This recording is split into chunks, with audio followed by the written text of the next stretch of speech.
महानगरपालिका निवडणुकांना सुरुवात झाली तरी सुद्धा अजून राज्यात कुठेच ठाकरे बंधूंच्या सभा होत नाहीयेत। बरोबर आहे, त्यांच्या सभा होत नाही कारण जनतेसमोर उभा राहण्यासाठी जे काम करावं लागतं ना, तेच या बंधूंनी कुठंच केलेलं नाहीये। यांनी लढाईच्या आधीच पराभव मान्य केला।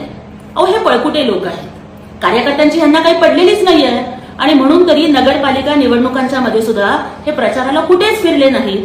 तुम लढो, हम कपडे संभालते हैं, अशाच पद्धतीची वृत्ती ह्या दोन्ही ठाकरे बंधूंची आहे।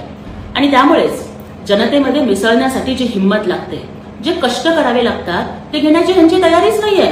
कारण आतापर्यंत हे लोक फक्त ऐशो आरामी जीवन जगले आहेत आणि फक्त पत्रकार परिषदांच्या मधून बोलबच्चनगिरी करणं एवढंच त्यांना माहिती आहे।